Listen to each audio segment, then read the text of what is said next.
अंधेरों और सन्नाटों में बसी वो साई, उजाड़ और बयाबान में रहने वाली वो मखलूक़ात और कुछ दिल दिला देने वाले वाक़यात के साथ welcome to my show horror night with फिज़ा।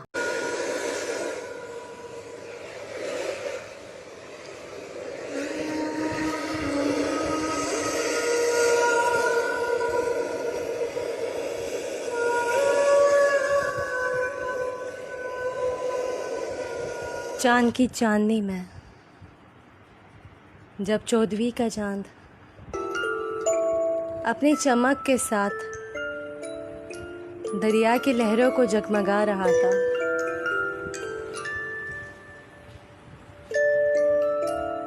तब चौदहवीं रात की चांदनी में अक्सर वो लहरों में उतर के समुद्रों में जलथल किया करती थी।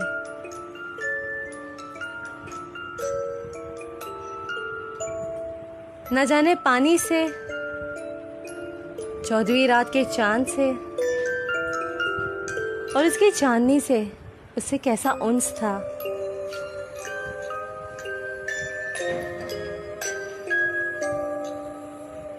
अक्सर चौदहवीं रात के चांदनी में वो लहरों में उतर के जलथल करके काफ़ी लुत्फ़ अंदोज़ हुआ करती थी। एक सुकून सा मैसर होता था उसे ऐसा करके।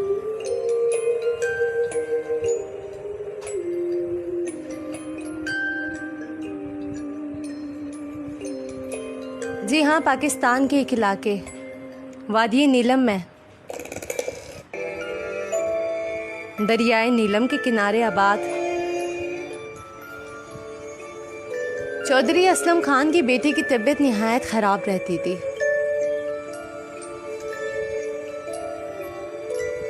बहुत डॉक्टर्स को दिखाया, लेकिन वो कहते थे न जाने से कैसे बीमारी है, हमें इसकी दौरों का इलाज पता नहीं लगता, हमें समझ ही नहीं आते कि किस किस्म की बीमारी है, आपके बेटे को कैसे दौरे आते हैं।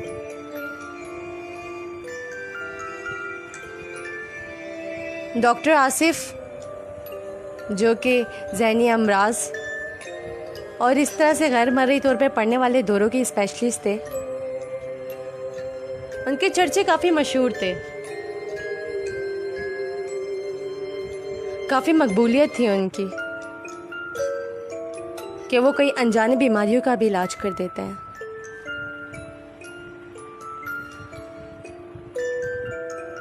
असलम खान भी उनकी शोहरत के बारे में जान चुके थे, उनकी मकबूलियत के चर्चे उन्होंने सुने थे। चनाचा अपने बेटे के इलाज के लिए उन्होंने डॉक्टर आसिफ को वादी नीलम में बुलवाया। डॉक्टर आसिफ, जो कि बाहर से पढ़ के आए थे और पाकिस्तान अपने वतन वापस आ रहे थे, तो काफ़ी एक्साइटेड थे, लेकिन उनके ऊपर एक ज़िम्मेदारी थी, जाहिर सी बात है। उन पे भरोसा करके उन्हें इलाज के लिए बुलाया गया, लेकिन उनके घर में वो सिर्फ एक डॉक्टर की हैसियत से नहीं रह रहे थे, बल्कि वो उनके एक मेहमान की तरह रह रहे थे। और चौधरी असलम खान, क्योंकि चौधरी थे, अपने गांव के नामी गिरामी चौधरी थे, तो वो भी उनकी मेहमान नवाजी में कोई कमी नहीं आने दे रहे थे।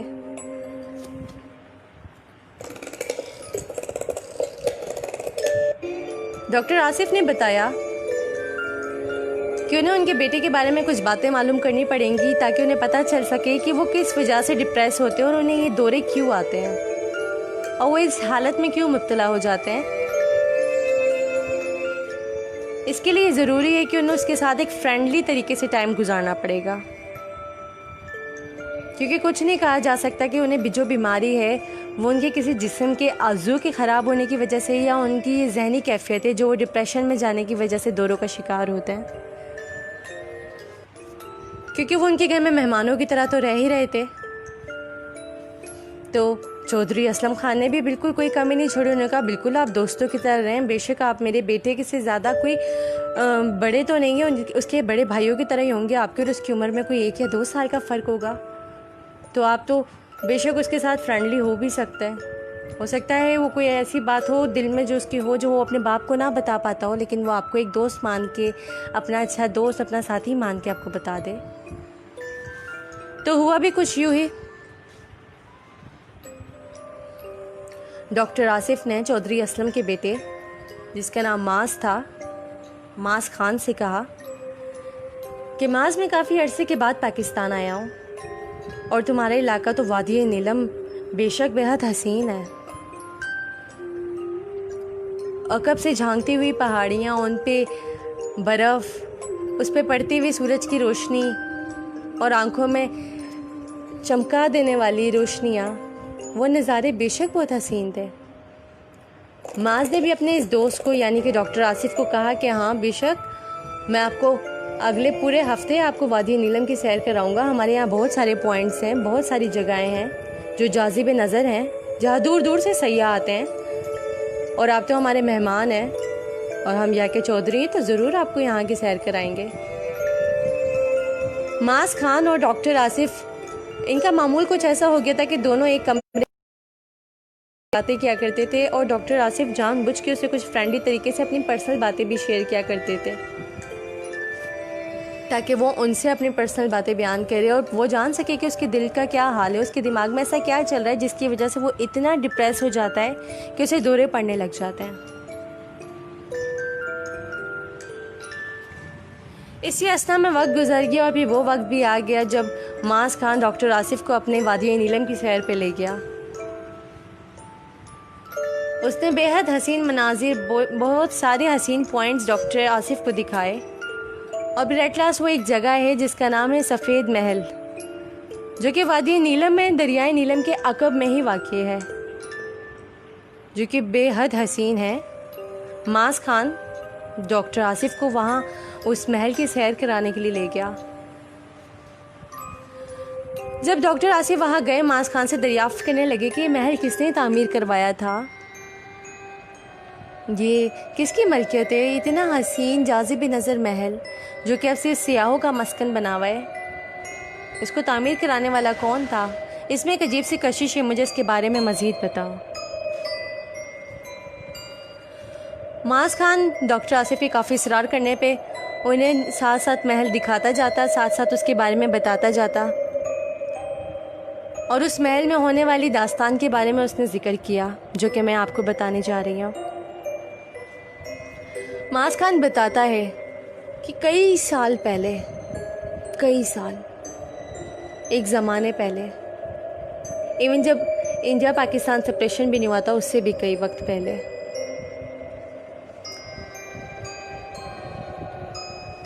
यहाँ पे हमारे एक चौधरी हुआ करते थे जिनका नाम चौधरी इरफान खान था।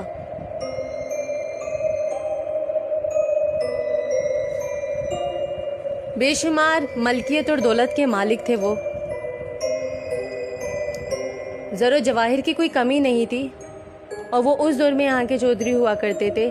उनके अंडर यहाँ के तकरीबन 32 गांव आते थे। जिस टाइम ये मुल्क भी नहीं बने थे तो ज़ाहिर सी बात है बहुत पावर थी उनकी, बहुत हसब नसब था उनका। वो हमारी इस वादी नीलम में रहा करते थे।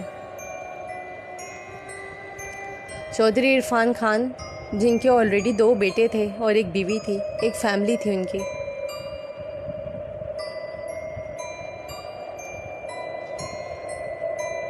एक दफ़ा हुआ कुछ यूँ कि वो दरियाए नीलम पे शिकार की गर्द से आए, तब उनकी नज़र एक हसीन सी लड़की पे पड़ी। उन्होंने उसे दरियाफ्त किया कि लड़की तुम्हारा नाम क्या है? तो बताने लगी मेरा नाम जलपरी है। वो मज़ीद पूछने लगे तुम इतनी हसीन हो, तुम यहाँ कहाँ रहती हो? तो उसने बताया कि मैं यहाँ ये गरीब माहीगीर की बेटी हूँ। मेरे वालिद जो हैं मछलियों का शिकार करते हैं और मेरे घर वाले मछलियाँ बेचते हैं। आप मुझसे इतना मुखातिब ना हो, मैं गरीब घराने की लड़की हूँ, इसलिए मैं आपसे ज़्यादा बात नहीं कर सकती। ये कह के वो लड़की अपना नाम बता के वहाँ से चल दी। लेकिन चंद लम्हों की गुफ्तगू ने चौधरी इरफान खान के दिल में एक अजीब सी कैफियत ने उसके दिल को मुब्तला कर दिया। उस लड़की के चंद अल्फाज ने चौधरी इरफान खान के दिल में घर बसा लिया। वो चाह के भी, अपनी फैमिली होते हुए भी उसके ख्यालों से निकल नहीं पाता था। उसके लबों से अदा वो दो बोल, उसकी आंखों की वो कशिश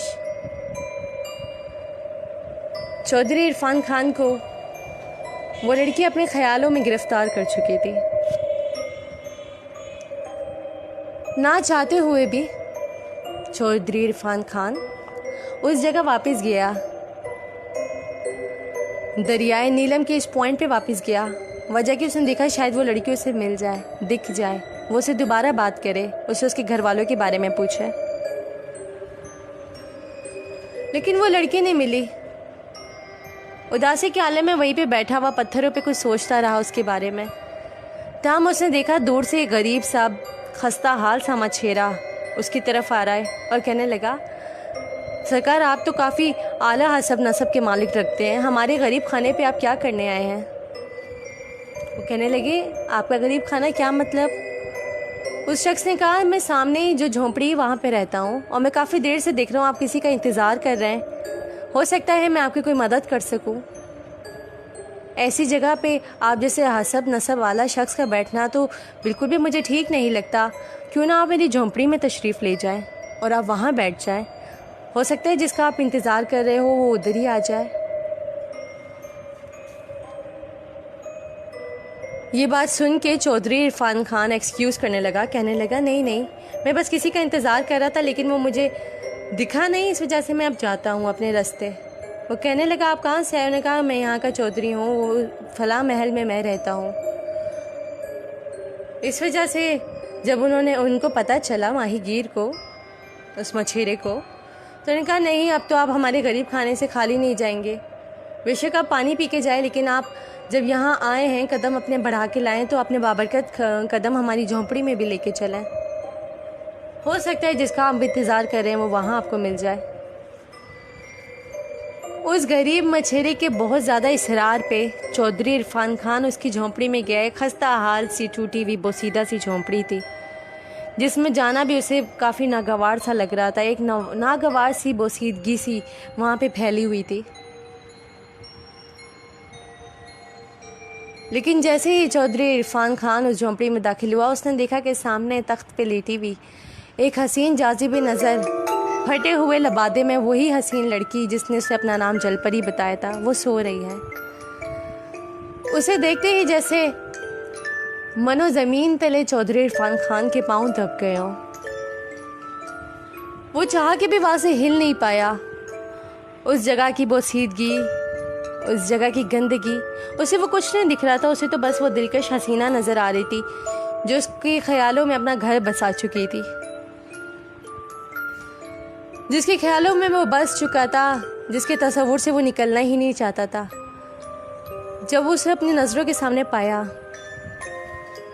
तो मानो उसे तो ऐसा लगा उसका मकसद मुकम्मल हो गया।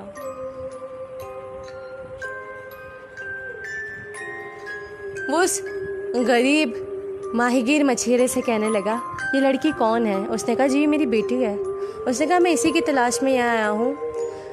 मैं आपसे बहुत एहतरामन और इज़्ज़तन तरीके से आपकी बेटी का हाथ मांगता हूँ। आपकी बहुत मेहरबानी होगी, आपका एक करम होगा मुझ हकीर पे अगर आप अपनी बेटी की शादी मुझसे करते हैं। वो माहीगीर कहने लगा, हम तो गरीब से मछेरे लोग हैं सरकार, आप कहाँ बड़े लोग हैं हमारे, आप गरीब खाने पे आए और हमारी बेटी को ब्याह के अपने साथ लेके जाना चाहते हैं।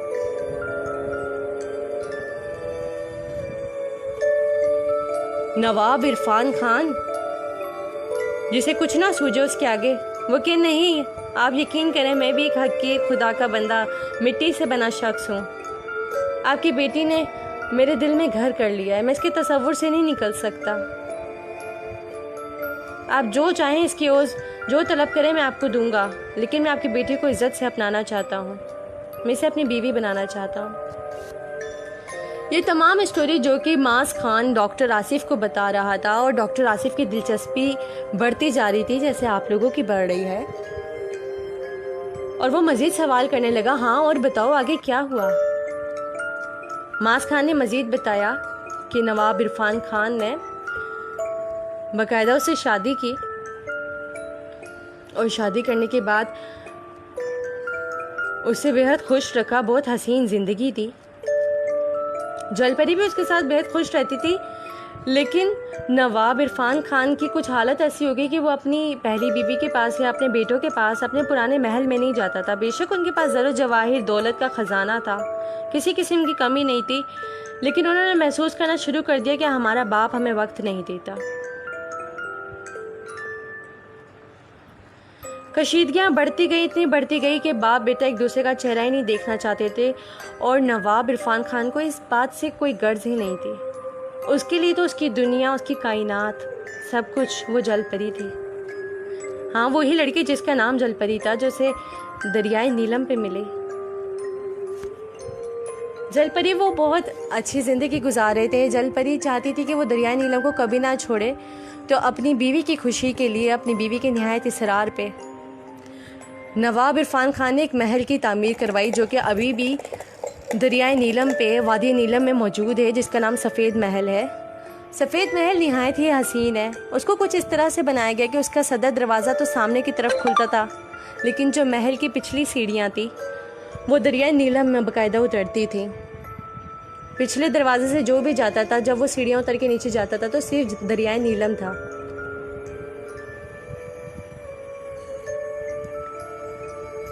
जलपरी, जो कि नवाब इरफान खान के साथ बेहद हसीन ज़िंदगी गुजारी थी, और नवाब इरफान खान जो कि उसके शहर में पूरी तरह मुब्तला हो चुका था, दिलो जान से अपनी बीवी को चाहता था, उससे मोहब्बत करता था। ना उसे अपनी पिछली औलाद की फ़िक्र थी, ना अपने आने वाले कल की। वो चाहता था कि मेरी ज़िंदगी की आखिरी सांसें, हत्ता कि मेरी मौत भी मेरी बीवी जलपरी के पास हो। बेतहाशा मोहब्बत, वो मोहब्बत के जिसका कोई मोल ही नहीं, वो मोहब्बत के ना जिसमें कोई लोस हो, वो मोहब्बत जिसमें ना कोई तलब हो। ऐसी मोहब्बत जिसमें सिर्फ एक दूसरे का साथ काफ़ी हो, ना किसी किस्म का लालच हो, ना हवस हो।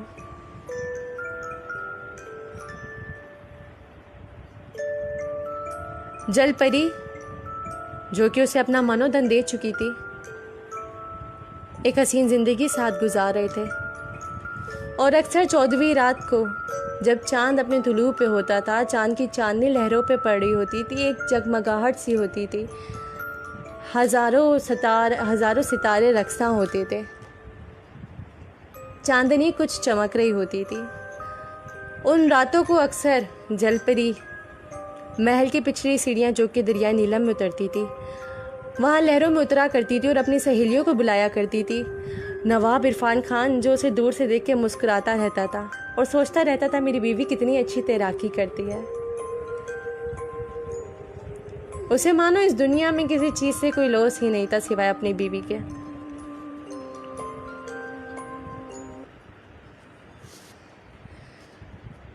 एक मामूल सा बन गया था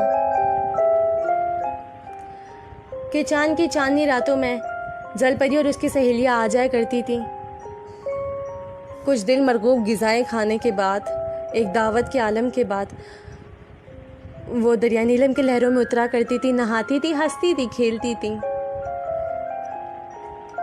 और नवाब इरफान खान तो सिर्फ उन्हें देख के मुस्कुराता रहता था, अपनी बीवी को देख के, कि मेरी बीवी मानो जैसे कोई हूर पानी में उतरी हो।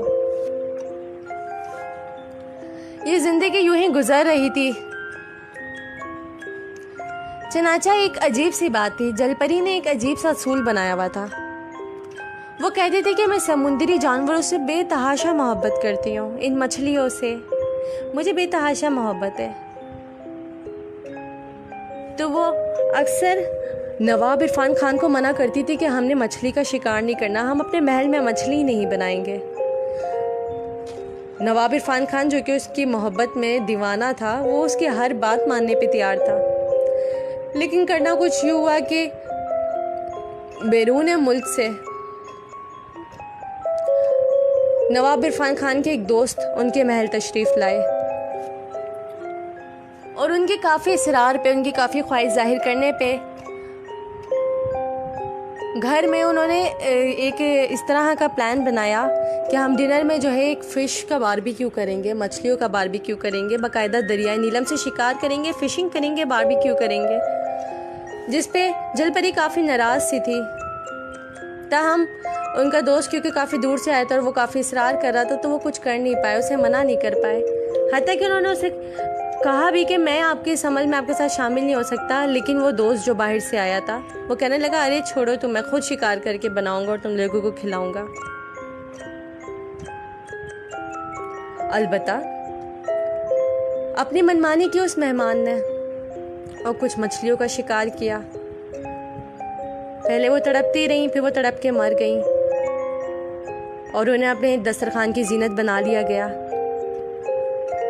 ये तमाम मनाजिर जलपरी अपनी आंखों से देख रही थी और ना जाने जलपरी को क्या हुआ कि वो अपने कमरे में गई और लॉक लगा लिया और उसके कमरे की बालकनी जो कि दरियाए नीलम की तरफ उतरती थी, वहां से उसने पानी में छलांग लगा दी।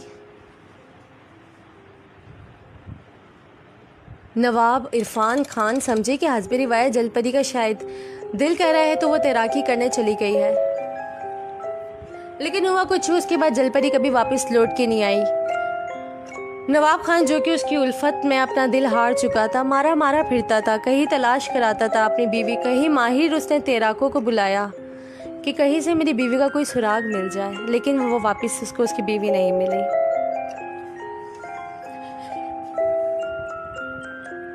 डॉक्टर आसिफ जो कि काफ़ी दिलचस्पी से मास खान के मुंह से पूरी दास्तान सुन रहे थे, उसी महल में खड़े हुए, और मास खान बाकायदा इशारे कर करके उन्हें वो कमरा दिखा रहा था कि ये देखिए, ये वो कमरा है जहाँ से जलपरी ने छलांग लगाई थी, ये वो जगह है जहाँ से वो चांदनी रातों में उतरा करती थी, ये वो सीढ़ियाँ हैं जो दरिया नीला में उतरती हैं। वो तमाम चीज़ों से दिखाता जा रहा था और ये दास्तान बताता जा रहा था, और डॉक्टर आसिफ मज़ीद दिलचस्पी लेते हुए उसे इसरार करने लगे कि मुझे इसके बारे में मज़ीद बताओ। तो मास खान ने बताया कि फिर हुआ कुछ यूँ कि नवाब इरफान खान जो अपनी बीवी की तलाश में लगा रहा, मारा मारा फिरता रहा, हत्या कि वो उसके बाप के घर गया उसी बोसीदा झोंपड़ी में, और कहने लगा, कहीं जलपरी आपके पास तो नहीं आई, वो मुझसे बेहद नाराज़ है, मैं मर जाऊंगा, मुझे मेरी बीवी चाहिए, मुझे मेरी उल्फत चाहिए। वो नहीं, मेरी ज़िंदगी में कुछ नहीं, मुझे किसी चीज़ से कोई गर्ज नहीं, मुझे सिर्फ मेरी जलपरी लुटा दें। जलपरी का बाप कहने लगा, सरकार आप हमारा यकीन करें, वो यहाँ पे नहीं आई है। वो उसके बारे में पूछने लगा, दीवाना सा हो गया। वो नवाब इरफान खान जो कि आला रूप दबदबे का मालिक था, 32 गांव जिनका वो चौधरी था, वो एक दीवाना वार सड़कों पे फिरता था, जलपरी जलपरी पुकारता रहता था, दरियाए नीलम पे बैठा रहता था, चट्टानों पे, सूरज हो, गर्मी हो, चांद हो, उसकी लबों से सिर्फ एक ही बात निकलती थी, जलपरी तुम लौट आओ, मुझे माफ़ कर दो जलपरी, जलपरी मैं तुम्हारे बगैर नाकामिल हूँ, मैं अधूरा हूँ, मेरी ज़िंदगी ख़त्म हो गई जलपरी जब से तुम गई। रो रो के उसका बुरा हाल था, लेकिन जलपरी कभी लौटी नहीं।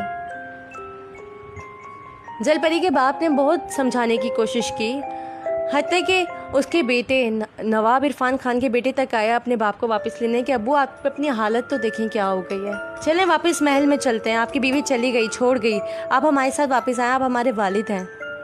लेकिन वो वापस जाने को तैयार नहीं था, उसे वापस नहीं जाना था, उसे सिर्फ जलपरी की तलाश थी।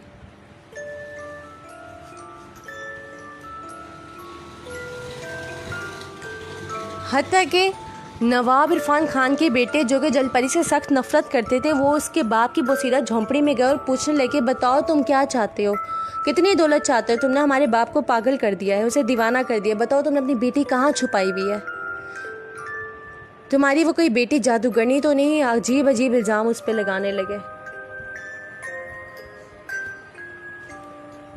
जिस पे उसने मज़ीद बताया कि नहीं मेरी बेटी कोई जादूगरनी नहीं है, अलबत्ता उसको वो हमारी ले पालक बेटी है। उन्हें कहा क्या मतलब? उन्हें कहा वो एक समुंदर की इमानत थी, वो इस दरियाए नीलम की इमानत थी, शायद दरियाए नीलम उसे वापस ले गया। वो कहने लगे मतलब क्या है तुम्हारी बातों का, पागल बूढ़े इंसान, तुम कैसी बहकी बहकी बातें करते हो, क्या मतलब तुम्हारा कि वो दरिया की इमानत थी, दरिया ले गया। वो बताने लगा वो हमारी सगी बेटी नहीं थी, हमें वो इसी दरिया पे चट्टानों पे पड़ी मिली थी, हमने उसे पाला था, उसे परवान छुड़ाया था। आपके वालिद ने जब उसे देखा तो वो उसका दीवाना वार हो गया और हमने भी सोचा कि हम तो गरीब लोग हैं, गरीब माहीगीर हैं, शायद हम आगे इसकी परवरिश कर पाए या ना कर पाए, और बेशक हमारी बेटी थी, हमने भी उसके बारे में सोचा कि हम जब मर जाएंगे, हम नहीं रहेंगे, हमारी बेटी का कौन वाली वारिस होगा। तो हमने बेहतर जान के आपके वालिद से उनका रिश्ता कर दिया, और इसमें क्या गलत बात है। वो लोग निहायत हैरान हुए उसकी इन बातों पे कि ये क्या मतलब वो इनकी बेटी नहीं थी। अलबत्ता वक्त की करनी कुछ ये हुई कि सफ़ेद महल में एक दिन लोगों का हजूम था। नवाब इरफान खान जोर जोर से चीख रहा था, वो देखो मेरी जलपरी आ रही है, मुझे जलपरी लेने आ रही है। ये कहता कहता वो दरियाए नीलम में सीढ़ियों सब महल की पिछली सीढ़ियों से उतरा और डूबता चला गया, जलपरी जलपरी पुकारता हुआ। और उसके बाद वो कभी वापस नहीं लौटा, मर गया। वो इस दुनिया फ़ानी से कूच कर गया और अपनी उस लाजवाल मोहब्बत उस जलपरी के पास पहुंच गया। ये दास्तान तो यहीं पे ख़त्म हो गई और सफ़ेद महल लोगों की दिलचस्पी का एक मरकज़ बन गया। कई सियाह वहाँ आने लगे, कई लोग कहने लगे कि यहाँ का इतना बड़ा चौधरी था और वह अजीब दीवाना हो गया, इस महल में डूब गया, और अजीब अजीब सी अफवाहें और बातें निकलने लगी। ये तमाम बातें जो कि माज खान डॉक्टर आसिफ को बता रहा था, और डॉक्टर आसिफ जानने के बाद कहने लगे कहीं तुम झूठ तो नहीं बोल रहे, मुझे तो यकीन नहीं आता तुम्हारी इन बातों पे। और ये तमाम बातें डॉक्टर आसिफ रात तक अपने दिमाग में सोचते रहे और उस दास्तान में वो बाकायदा गुम हो गए। न जाने इस दास्तान में कैसा सहर था। जो भी इस दास्तान को सुनता है वो इसमें गुम हो जाता है। हो सकता है जो आप लोग सुन रहे हो आप गुम हो गए हो। ऐसे ही डॉक्टर आसिफ भी एक अजीब से सहर का शिकार हो गया और इस बारे में सोचता रहा। अलबत्ता अगले दिन उसका पूरा फोकस जो था अपने मरीज़ माज खान पे था, क्योंकि उसका मकसद पाकिस्तान आने का यही था ताकि वो अपने मरीज़ का इलाज कर सके, उसे होने वाले अजीबोगरीब दौरों के बारे में मालूम कर सके, उसे पता चले कि इसकी बेसिक बीमारी क्या है।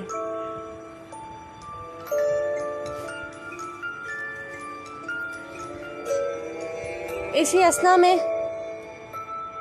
डॉक्टर आसिफ और माज खान दोनों साथ लेटे हुए थे और माज खान ने मज़ीद बताया डॉक्टर आसिफ को कि आपको एक हकीकत बात बताऊं मैं। उन्होंने कहा जी बताओ। कहने लगे आप मुझे हकीकत में सच में बताइएगा, सफ़ेद महल में जाके आपको एक अजीब सा सहर महसूस होता है? वो कहने लगे हाँ, मुझे वहाँ की खूबसूरती का सहर महसूस होता है, मुझे वहाँ पे एक अजीब सा जादू सा महसूस होता है, वहाँ जाने वाला हर शख्स बेकाबू सा हो सकता है, वहाँ की रंगीनों में, वहाँ के हुस्न में, वहाँ ऐसा लगता है दिख कुछ नहीं रहा लेकिन बहुत सारी आवाज़ें कानों में सरगोश हो रही हैं। मैं उस चीज़ में गया हूँ।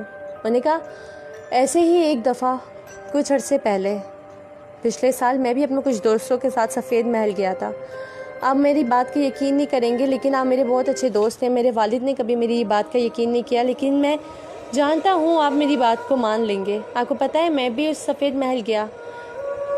मैंने दरिया में उतरने वाली सीढ़ियों पे खड़े होकर देखा एक हसीन सी लड़की दरिया में से निकली और उसने ना जाने मुझे एक ऐसी दरियाई जड़ी बूटी खिलाई जिसको मैं मना नहीं कर पाया, लेकिन उसके खाने के बाद से मैं बेहोश हो गया और तब से मुझे ये अजीबोगरीब दौरे पड़ते हैं। कहने लगे कैसी जड़ी बूटी, तुम्हें कुछ पता है वो किस तरह की थी, दिखने में कैसी थी, कहीं तुमने कोई पॉइजनस चीज़ तो नहीं खा ली जो तुम्हारी बीमारी की वजह है? माज खान कहने लगा मुझे नहीं मालूम कि क्या था कैसा था, लेकिन वो लड़की मैं आज तक सोचता हूँ कि वो लड़की कहाँ चली गई जो मुझे वो जड़ी बूटी खिलाने आई थी। डॉक्टर आसिफ जो कि मज़ीद तशवीश का शिकार हो गए और वो बाकायदा इस चीज़ में मुब्तला हो गई कि ये क्या इस बात में रियलिटी है, ये क्या इस तरह कैसे हो सकता है कि दरिया में से लड़की निकली और उसने माज खान को अपनी तरफ रागिब करके कुछ खिलाने की कोशिश की और उसकी वजह से इसकी बीमारी हुई हो।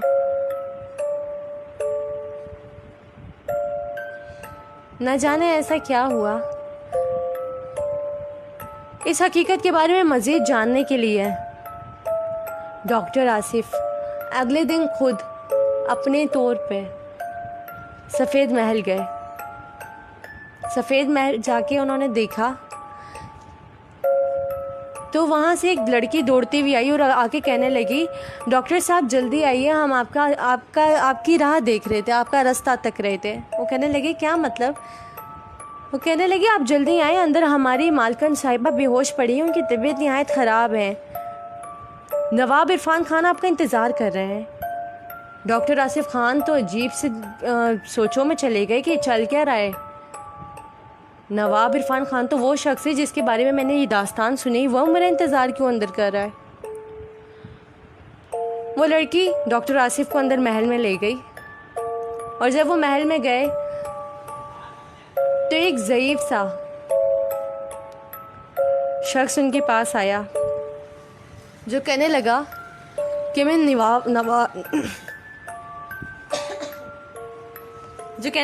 नवाब इरफान खान हूँ। पानी ला दो प्लीज़।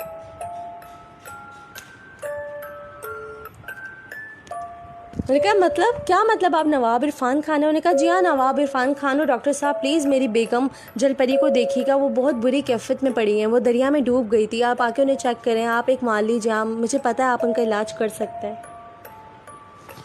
वो मज़ीद कहने लगा मुझे कुछ समझ नहीं आ रहा, ये सब क्या चल रहा है। ये सोचते ही सोचते डॉक्टर आसिफ को ऐसा महसूस हुआ जैसे उनके पैरों से ज़मीन सिरक गई और वो ज़मीन पे गिर के बेहोश हो गए।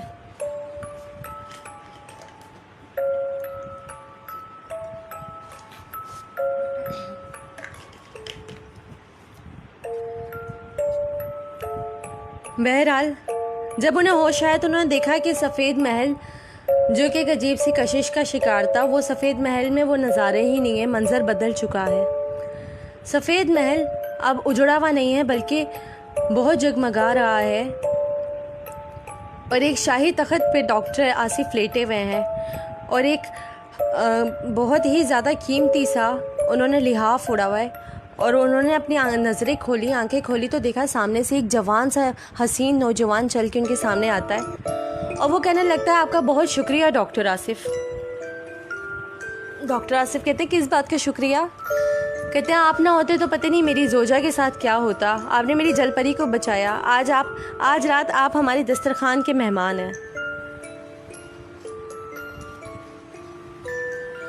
डॉक्टर आसिफ परेशान कि ये हो क्या रहा है।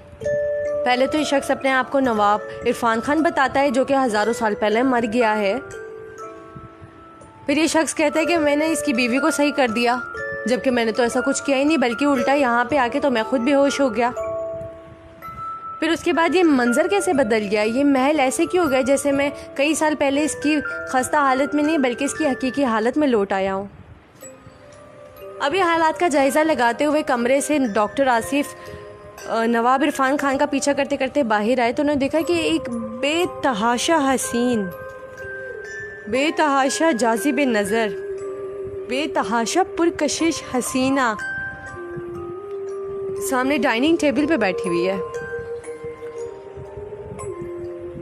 और वो डॉक्टर आसिफ का खड़े होकर शुक्रिया अदा करती है और उन्हें मुखातिब करके कहती है आइए बैठिए, हमारे दस्तरखान के मेहमान बनिए, आपका बहुत बड़ा एहसान है मुझ पे।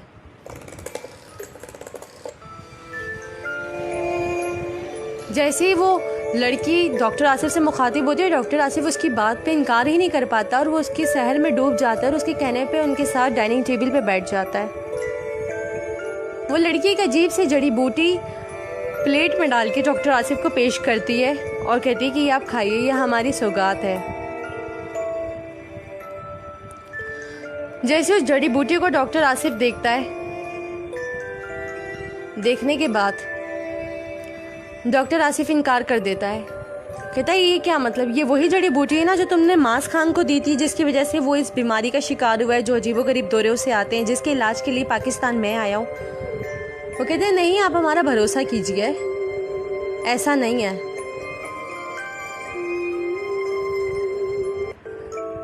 वो उसकी बात का यकीन ही नहीं करते और डॉक्टर आसिफ अपने मुकम्मल होश में आ जाता है क्योंकि वो खुद एक साइकोलॉजिस्ट होता है, वो खुद एक डॉक्टर होता है। वो समझ आता है ये जो कुछ मनाजिर में देख रहा हूँ ये हकीकत है ही नहीं, मेरे दिमाग को हिप्नोटाइज़ किया जा रहा है, जो मनाजिर मुझे दिखाए जा रहे हैं ये मनाजिर एक हकीकत नहीं है बल्कि एक बहुत बड़ा छल है, ये एक नज़रों का छल है, मुझे एक शहर में लाया जा रहा है। डॉक्टर आसिफ हकीकत से आशना हो जाते हैं और एकदम गुस्से में खड़े होकर जाने लगते हैं। इतने में ही नवाब इरफान खान गज़ब में आता और कहता है तुम मेरी बीवी की बात नहीं मान रहे ना। और देखते ही देखते उसकी बीवी जो बेतहाशा हसीन होती है वो एक मछली बन जाती है और उसका आधा जिस्म मछली का होता है, आधा जिस्म औरत का होता है। वो कहता है ये क्या हो रहा है, क्या मतलब तुम एक जलपरी हो? वो कहती है जी हाँ एक जलपरी हूँ। और नवाब इरफान खान मेरे शौहर हैं और मैं इन्हें अपने साथ अपनी दुनिया में ले जा चुकी हूँ और मैं आहिस्ता आहिस्ता हर उस शख्स को जो इस महल में आता है उसे अपनी दुनिया में ले जाऊंगी। तुम्हें जो जड़ी बूटी मैंने खाने के लिए दी है इसे मास खान भी खा चुका है और हो सकता है बहुत जल्द वो भी हमारे पास आके हमारा ही एक हिस्सा बन जाए, क्योंकि इस दुनिया में अब उसका रहना मुमकिन नहीं है। आहिस्ता आहिस्ता उसकी सांस रुकेगी, इस माहौल में वो सांस नहीं ले पाएगा और फिर वो वक्त दूर नहीं है जब वो सिर्फ नहर में आके दरिया नीलम में ही सांस लेगा और उसको सिर्फ पानी में सांस आएगी। डॉक्टर आसिफ इस तमाम जादुई चक्कर को समझ जाता है, लेकिन न जाने क्या होता है कि उनके गज़ब को देख के डॉक्टर आसिफ बेहोश होता है और जब उसकी आंख खुलती है तो वो देखता है कि उसके सामने नवाब मास खान खड़े हुए हैं और महल जो है वापस अपनी खस्ता हालत में, और वो तमाम लोग जो उन्हें नज़र आ रहे थे, जो अपने आप को नवाब इरफान खान बता रहे थे, जो अपने आप को लड़की जलपरी बता रही थी, वो तो है ही नहीं वहाँ पे मौजूद। वो कहते हैं मास मुझे क्या हुआ, तुम यहाँ कैसे आई हो, सबसे पहले तो ये बताओ। मास खान कहता है कि आप सुबह के घर से निकले हैं और अब रात होने को आई है, अब वो बहुत परेशान है, आप हमारे मेहमान हैं, आप इस तरह से गायब हो गए, आपको ढूंढते ढूंढते मैं यहाँ तक आया हूँ और जब मैं पहुँचा हूँ तो आप सदर दरवाजे पे बेहोश पड़े थे। डॉक्टर आसिफ कहता है मास तुम बिल्कुल ठीक कह रहे थे, मैंने भी देखा जलपरी को, मैंने भी देखा नवाब इरफान खान को, उन्होंने वही जड़ी बूटी जो तुम्हें दी उन्होंने वो मुझे भी पेश की, लेकिन मैंने नहीं खाई। हमें तमाम बात तुम्हारे वालिद साहब को बतानी पड़ेगी, इन तमाम हालात में वही हमारी मदद कर सकते हैं। हो सकता है तुम्हारी बीमारी का इलाज मेरे पास नहीं हो लेकिन किसी अल्लाह के नेक बंदे के पास हो।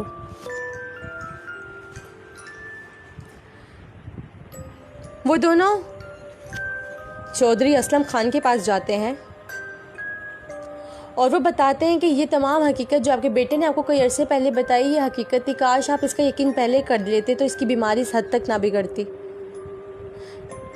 वो ये तमाम बातें कर ही रहे होते हैं कि मास खान की तबीयत बिगड़ने लग जाती है। वो ज़मीन पर लोट-पोट हो रहा होता है, उसे सांस नहीं आ रही होती, वो तड़प रहा होता है, वो उन दौरों में मुब्तला हो जाता है, उसके चेहरे का रंग नीला हो जाता है। नवाब खान कहता है जल्दी से, चौधरी असलम खान को डॉक्टर आसिफ कहते हैं जल्दी से किसी तबीब को बुलाइए, किसी अल्लाह के नेक शख्स को बुलाइए, वरना आपका बेटा चला जाएगा। वो करीबी गांव से एक मौज़िन को बुलवाते हैं जो कि रूहानियत में काफ़ी कामिल होते हैं और वो तमाम माजरा उन्हें बता देते हैं। वो शख्स कहता है पहली फुर्सत में अपने बेटे को पानी में डालो। वो एक जगह होती है जिसे पानी से पूरा भर देते हैं और उस पर मास खान को लुटाते हैं, जिससे मास खान की तबीयत बेहतर होना ठीक होती है और वो दौरे की कैफियत से बाहर निकलता है। वो नेक शख्स कहता है हमें जल्द कुछ करना पड़ेगा। वो कहते हैं हम क्या करें? वो कहते हैं हमें इस चीज़ का जवाब हमें सफ़ेद महल जाके ही मिलेगा। ये जो सहर है, ये जो रूहानी चक्कर है, इसको हमें ख़त्म करना होगा। वो रात के वक्त सफ़ेद महल जाते हैं क्योंकि दरियाए नीलम, वादी नीलम जो है एक ऐसा इलाका है जहाँ पे रात काफ़ी जल्दी हो जाती है, लोग रात में बाहर नहीं निकलते। ये गांव टाइप का एरिया है, स्पेशली जो लोग पाक टूर पे गए हुए हैं और वादी नीलम गए उन्हें इस इलाके के बारे में पता होगा। अलबत्ता चौधरी असलम खान अपने बेटे मास खान के हमरा डॉक्टर आसिफ को लेकर और अल्लाह के उस नेक शख्स को लेकर सफ़ेद महल जाता है।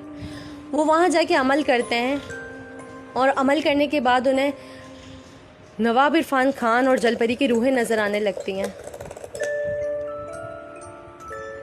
वो चीख रहे होते हैं, चिल्ला रहे होते हैं, देखते ही देखते वो अल्लाह के नेक शख्स जहाँ आग जला के अमल कर रहे होते हैं, उस आग में से एक शोला निकलता है और वो शोला तेज़ी से दौड़ता हुआ उस कमरे में जाता है जहाँ पे जलपरी रहा करती थी।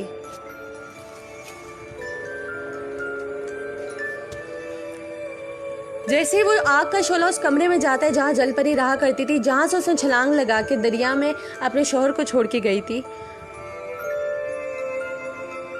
जब वो आग का शोला उस कमरे में जाता है तो वो एकदम से जल के रोशन हो जाता है और वो मकाम जहाँ वो बालकनी होती है जहाँ से जलपरी ने छलांग लगाई थी दरिया नीलम में, वहाँ पे एक लड़की नमूदार होती है और वो कहने लगती है उस अल्लाह के नेक शख्स से कि आप हमें जाने दो, हम किसी को तंग नहीं करेंगे। वो कहते हैं नहीं, तुम अपना मकसद बताओ क्या है। वो बताती है कि मेरा मकसद सिर्फ ये था कि मेरी पैदाइश में एक जल परी हूँ, लेकिन मुझे इंसानों ने पाला। जब मैं जवान हुई, मैं बड़ी हुई, तो मेरी शादी नवाब इरफान खान से हुई, जो कि दुनिया के सबसे अच्छे शख्स हैं। उनसे मुझे बेतहाशा मोहब्बत है। और अब मैं इंसानों को जान गई हूँ कि इंसान इतनी मोहब्बत देते हैं जितनी शायद हम लोगों की मखलूक भी ना देती हो। आप इंसान हो, आप अशरफुल मखलूक हो, जो अल्लाह ने आप लोगों को दिल बना के दिया है। इसमें एक उल्फत का अंसर पाया जाता है, इसमें एक मोहब्बत पाई जाती है। आप लोगों की मोहब्बतों में एक जादू है जिसको मैंने महसूस किया है, और मुझ जैसी कई और हैं जो मेरी सहेलियां हैं, वो भी इसे महसूस करना चाहती है। हम भी अपनी ज़िंदगियों में खुशियाँ चाहते हैं, इसलिए सफ़ेद महल में आने वाले हर नौजवान को हम अपनी तरफ राग़िब करते हैं, उन्हें अपनी जादुई जड़ी बूटी खिलाते हैं, और फिर आहिस्ता आहिस्ता वो हमारे साथ, हमारे पानी में हमारा ही हिस्सा बन जाते हैं, और वो हमारे साथ रहने लग जाते हैं।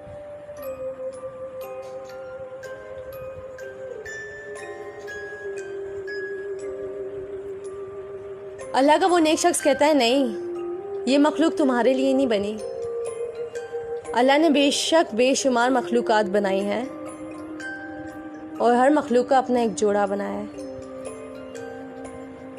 तुम्हारा इस मखलूक से कोई लेना देना नहीं है, और तुम कभी अपनी इरादों से बाज नहीं आओगी।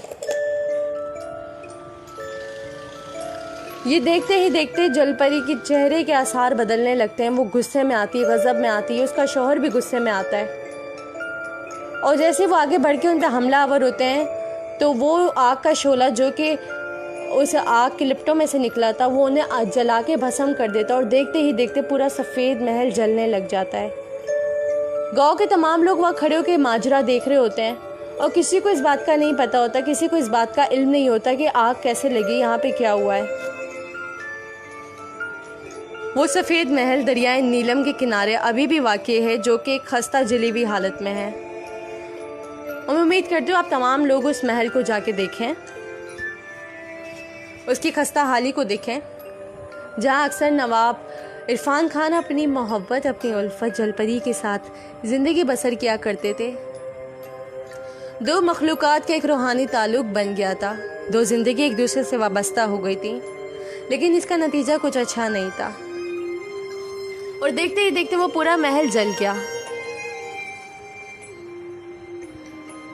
जैसे वो महल पूरा जल के राख हो गया, मास खान, जो कि चौधरी असलम खान का बेटा था, जिसके इलाज के लिए डॉक्टर आसिफ हॉलैंड से आए थे, वो मास खान अचानक से तीसरी मंजिल के कमरे की तरफ दौड़ा, उसी कमरे की तरफ जहां आग लगी थी।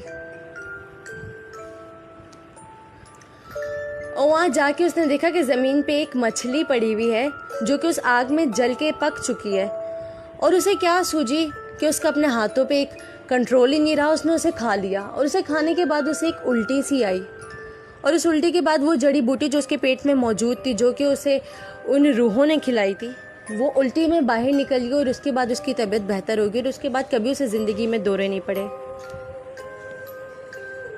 लेकिन सफ़ेद महल की ये दास्तान मास खान, डॉक्टर आसिफ और चौधरी असलम खान के साथ उनके सीने में दफन हो गई। जैसे जहांगीर मकबूल ने अपनी किताब में कलम बंद किया है, जहांगीर मकबूल की वो किताब जिसका मैं पहले भी जिक्र कर चुकी हूँ, उसमें ये कहानी लिखी है। जलपरी के बारे में ये एक दास्तान थी जो मैंने आपकी समातों तक पहुँचानी थी।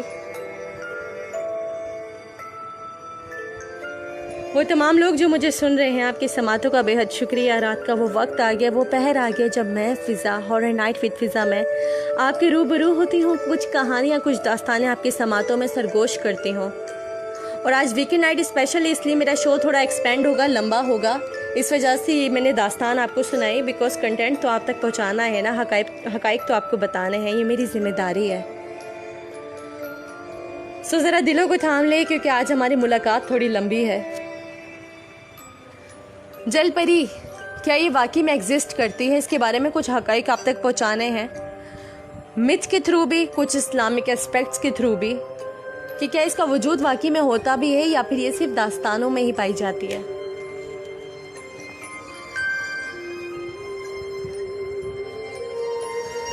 आगे बढ़ने से पहले आप लोगों के कमेंट्स को शामिल कर लूँ। जो लोग मुझे सुन रहे हैं, आपकी समातों का बहुत शुक्रिया। Shafaq Syed, Azeem official, Hashim Mughal, Farhad, Pak tiger, Mazhar Rajput, it's Raja Farhan, Muneebul Hasan, Hasan Ali, Lucifer the morning star, Pak tiger, Dania Chauhan, Nomi Shah, Ali Virk, सुलेत, UB horror, Ahmed Ali, innocent Sid, Abdul Karim, Shahid, Siraj, Urooj, Abdul Qadir, Syed Taha Ali Shah, Talha Sheikh, मुबीन, ए शेख, अब्दुल्ला शेख,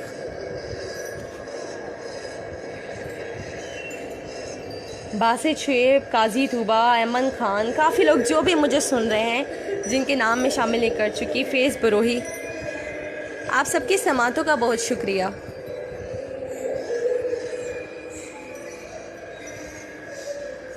जिनको मेरे शो के बारे में नहीं पता, जो मुझसे आज फ़र्स्ट टाइम रूबरू हुए हैं, जो फ़र्स्ट टाइम मुझे सुन रहे हैं, उन्हें बताते चलूँ कि horror night with Fiza is a show based on paranormal activities and real life event, जिसमें मैं फ़िज़ा, आपकी होस्ट, आपकी दोस्त, स्टोरी टेलर, कुछ कहानियाँ, कुछ हक़ाइक़ आप तक पहुँचाती हूँ। आप मेरे शो का हिस्सा बनते हैं। कई कहानियाँ मेरी वो होती हैं जो आप मुझे बताते हैं डीएम के थ्रू, जो आपने एक्सपीरियंस की होती है, और हम हर शो में एक टॉपिक रखते हैं जिसके बारे में हम बात करते हैं। सो आज का मेरा टॉपिक है जल परी।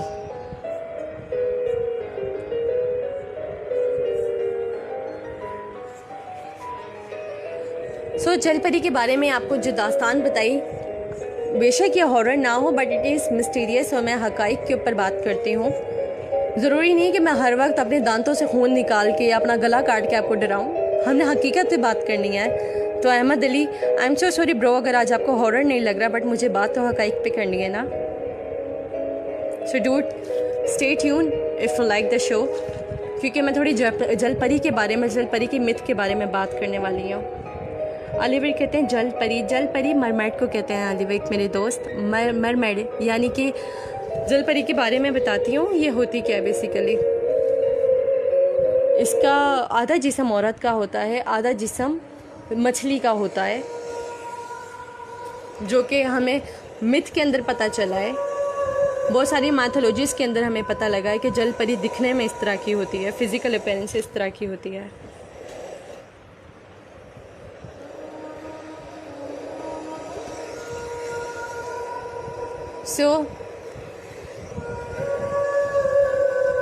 देखें, जो ज़मीन है ना, पूरा अर्ज़ है, इसका 3/4 हिस्सा यानी कि 3/4 अर्थ जो है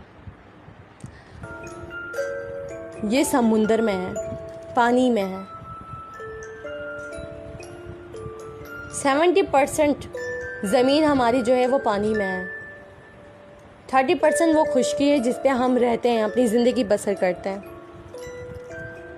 और एक और हकीकत है जिसे झुटलाया नहीं जा सकता, वो अगर हम मुसलमान हैं तो कभी भी नहीं झुटला सकते, वो ये है कि आलम यह कहते हैं कि इंसान नहीं सिर्फ एक मखलूक, चरन परन, जिन्नात, अनदेखी काफ़ी मखलूक़ात हैं जिनका आपस में पर्दा है। हमें उनके बारे में नहीं पता, उन्हें हमारे बारे में नहीं पता। जो ज़मीन है ना जिस पे हम रहते हैं, कुराए अर्ज़, इसका 3/4 हिस्सा पानी से ढका हुआ है। और मेरी बात का यकीन करें, जो हमारे पास खुश्की है ना, अभी तक हम पूरी इसको भी डिस्कवर नहीं कर सके। कई ऐसे अलास्का के पहाड़ हैं, कई ऐसे ग्लेशियर्स हैं जिसके बियॉन्ड हमें पता ही नहीं। बरमोदा ट्रायंगल एक एग्जाम्पल है, लिविंग एग्जाम्पल, हमें नहीं पता वहाँ पे क्या है। और सिर्फ बरमोदा ट्रायंगल ही नहीं, ऐसे कई ट्रायंगल्स हैं। बरमोदा ट्रायंगल का तो एक हाइप है ना, जिसकी वजह से हमें पता है कि भाई बरमोदा ट्रायंगल पे जहाज़ डूबते हैं। जी नहीं, ऐसे नहीं है। और भी कई जगहों पे ऐसे ट्रायंगल्स हैं जहाँ का हमें नहीं पता। बियॉन्ड दीवारें चीन हमें नहीं पता, लेकिन हम मुसलमान, बतौर मुसलमान हमें मालूम है कि वहाँ पे उसके पीछे एक मखलूक है जो क़यामत वाले दिन निकलेगी।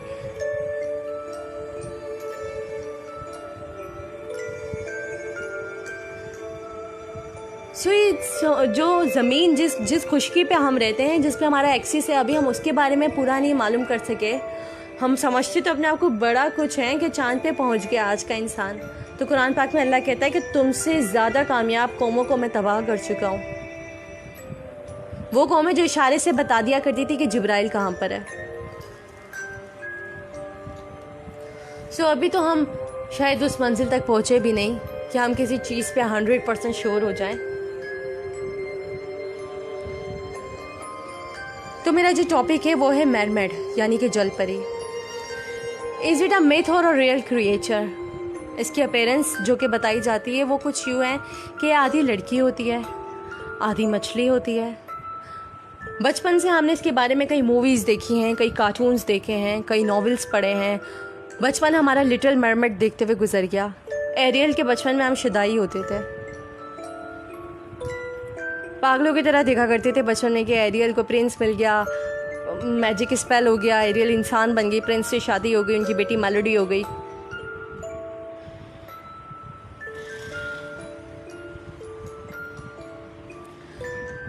सो पेरेंट्स के बारे में तो हमें जल परी का पता ही है,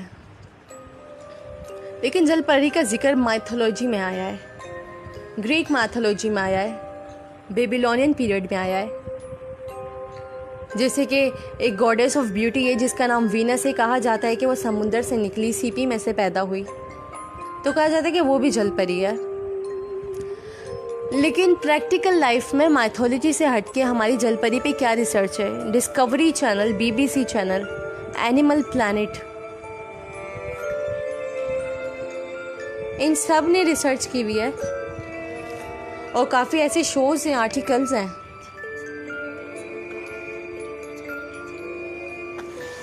और इस तरह की कई फुटेज मिली हैं डिस्कवरी चैनल को, जिसके अंदर वो अंडर वाटर सबमरीन लेके गए थे। और वो एक पिक्चर है जो कि काफ़ी फेमस हुई थी कि उनके सबमरीन पे बाकायदा एक हाथ नज़र आया था, और वो हाथ कुछ इस तरह का था कि उसकी 5 उंगलियां जो हैं वो एक झुल्ली नुमा चीज़ से जुड़ी हुई थी, और उन्होंने उसे बाकायदा क्लिक किया था। वो फ़ोटो वायरल हुई थी डिस्कवरी के चैनल पे। तो वो क्रिएचर क्या थी, हम उसके बारे में बात करेंगे।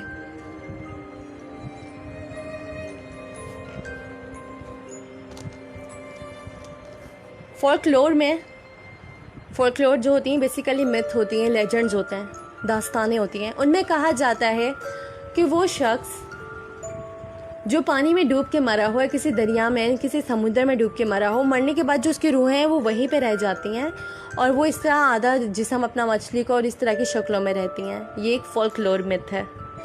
ग्रीक माइथोलॉजी में भी मरमेड का जो है सायरन के नाम से कहा जाता है। ग्रीक माइथोलॉजी में एक जो है गॉडेस है जिसका नाम सायरन है, और कहते हैं कि वो वाटर की डॉटर ऑफ वाटर है, यानी पानी की बेटी, आप की बेटी। और कहते हैं कि वो हाफ फिश है और हाफ ह्यूमन है। उसका जिक्र ग्रीक मैथोलॉजी में। इसके अलावा मटेरियल प्रूफ ये है कि ओल्ड बेबीलोनियन पीरियड के टाइम के डेमेट्रियस कॉइन मिले हैं। उन डेमेट्रियस कॉइन के ऊपर जो साइम्बल्स बने हुए हैं वो बाकायदा एक जलपरी की शक्ल है, आधी जिस्म औरत का और आधी मछली का। तो यहाँ सवाल ये पैदा होता है कि उन लोगों को इस क्रिएचर का पता कैसे लगा? अगर उन्होंने देखी है तो उन्होंने ये साइम्बल्स बनाए हैं ना, बट बिकॉज ये काफ़ी बेबीलोनियन पीरियड टाइम की बात है तो हम इस पर क्यों यकीन करें। लेकिन यहाँ पे एक मैं आपको बात रिवाइज कराऊँ इस्लामिक पॉइंट ऑफ व्यू से। कससुल अंबिया पेज 302 302, सूरह बकरा आयत 65 से लेकर 66 और सूरह एराफ की आयत 163 से लेकर 166 तक। ये मफहूम मैं आपको बता रही हूँ, वर्ड टू वर्ड नहीं बता रही। मफहूम ये है कि हज़रत दाऊद के अहद में बनी इसराइल के 70,000 जो लोग थे, ये जब अल्लाह से इन्होंने दूरी इख्तियार की, अल्लाह की इबादत नहीं करते थे,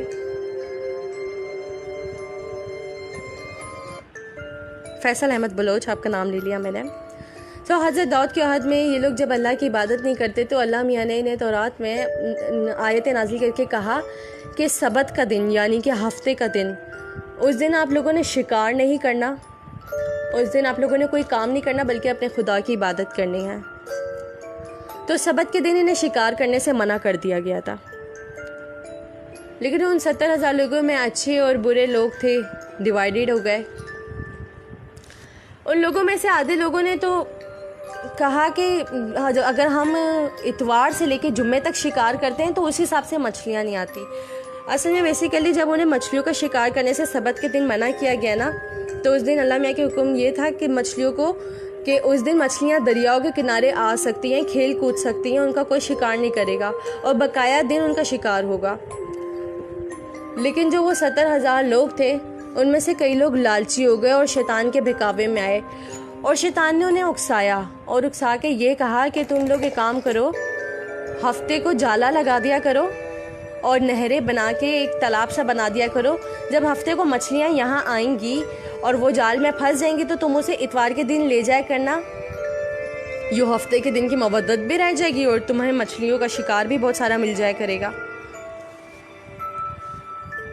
तो काफ़ी लोग थे जो शैतान के उकसाने में आ गए और उन्होंने यही किया। अब इन लोगों में एक ग्रुप बन गया। आधे लोग जो नेक लोग थे वो कहने लगे कि नहीं, खुदा का खौफ करो, कौम लूत पे जो अजाब आया उसे नाजिल करो, वो उसे याद करो जो इन पे नाजिल हुआ। कौम लूत के अजाब को तुम सोचो, अगर खुदा की खिलाफ वर्जी करोगे तो तुम पे भी बेशक बहुत सख्त अजाब आएगा। तो ये ग्रुप डिवाइड हो गया। आधे लोग जो थे नेक लोग एक तरफ हो गए और आधे जो थे जो नाफरमान थे वो एक तरफ हो गए। उन्होंने बाकायदा एक दीवार बना ली और हुआ कुछ हुई कि हफ्ते के दिन जब मछलियाँ खेलने कूदने दरिया के किनारे आती थी, इन्होंने बाकायदा खुलम खुला शिकार की उसके। तो दीवार के उस तरफ जो बुरे लोग थे, अगले दिन जब ये इतवार के दिन सोकर उठे तो ये एक दूसरे को देखने लगे और ये सारे के सारे बंदर बन चुके थे। और इसका जिक्र भी है सूरह बकरा में और सूरह राफ में, जिन आयतों को मैंने मेंशन किया उनमें कि वो फिटकारे बंदर बन गए अजाब के तहत। तो ये आपको बताने का मकसद ये है कि अल्लाह ताला जब जिस पे जैसा अजाब नाजिल कर दे, हो सकता है ये मछलियाँ जो दरिया के किनारे खेलने कूदने आती थी, माइथोलॉजी ने इन्हें ही जलपरी का नाम दे दिया हो। ये ग्रीक मिथ्स उसी दौर की है ना।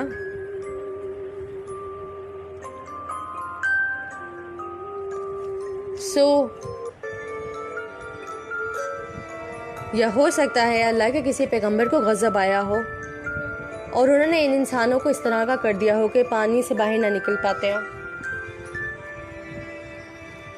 बहरहाल 80% समुंदर अनडिस्कवर है। हमें 80% अंडर वाटर क्रिएचर का नहीं पता और जलपरी की मिथ भी एक मिथ ही रह गई है।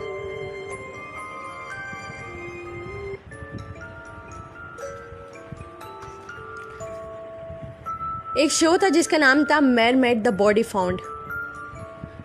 यह एनिमल प्लैनेट और डिस्कवरी चैनल पे ब्रॉडकास्ट हुआ था और ये शो ऑल अबाउट मेरमेड था और इस्लामिक एस्पेक्ट से नहीं बल्कि साइंटिफिक एस्पेक्ट से, किसी मिथ के थ्रू नहीं बल्कि प्रैक्टिकली उन्होंने रिसर्च की थी कि डू दे रियली एग्जिस्ट और नॉट।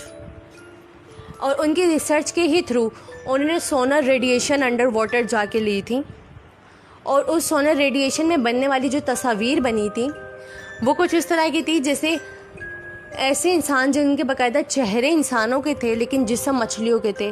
उन्हें उस रेडिएशन के थ्रू वो वीडियोग्राफी मिली थी। फिर जब वो अंडर वाटर अपने सबमरीन लेके गए थे तो उनके सबमरीन पे आने वाला वो हाथ जिसके इन्होंने बाकायदा पिक्चर क्लिक की थी जो कि बहुत वायरल हुई थी। नाम है इस शो का मेरमेड द बॉडी फाउंड। वो वीडियो वो क्लिप उन्होंने बाकायदा दिखाया था, लेकिन बाद में वो शो एक क्रिटिकिज्म का शिकार हो गया था। क्रिटिकिज्म कुछ इस तरह से हुआ था कि काफ़ी लोग उन्हें कहते थे कि ये रूमराइज करते हैं, ये फेक करते हैं, बिकॉज उनके जो साइंटिस्ट थे वो रिसर्च करते थे लेकिन जो शो में बेसिकली आके उसको पूरा बताया करते थे वो एक पेड एक्टर्स होते थे, एक पेड होस्ट होते थे जिनका हाइप होता था, जो फेमस होते थे। यानी अगर कोई शो इंसान करे तो ऑफ कोर्स वो एक बहुत मशहूर से होस्ट को ही लेगा ना। तो वो कहते थे कि इनके साइंटिस्ट ही पेड है और इनके जो एक्टर्स हैं ये सब कुछ। तो ये एक क्रिटिसिज्म का शिकार हो गया था, बट ये एनिमल प्लैनेट और डिस्कवरी चैनल पे ब्रॉडकास्ट हुआ था। गाइज मेरी लाइव एंड हो रही, नेक्स्ट पे आप सब आएँ।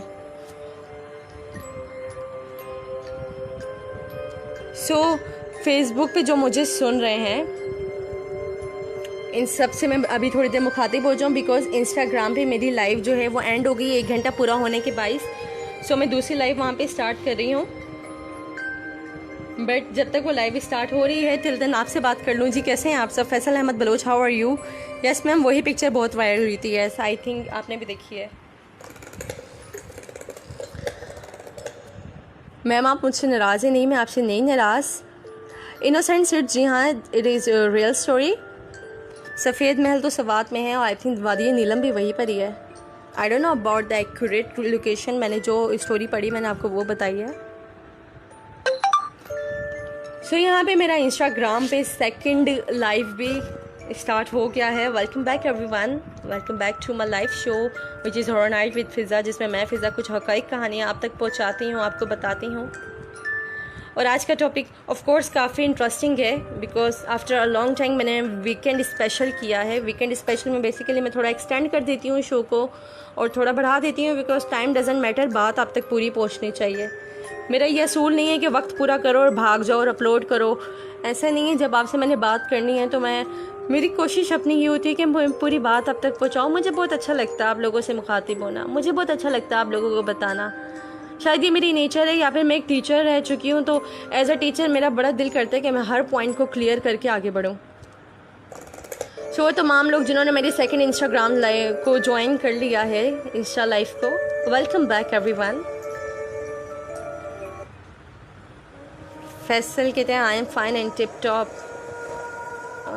शेडिंग कंप्लीट हो गई है, so let's move on to the topic.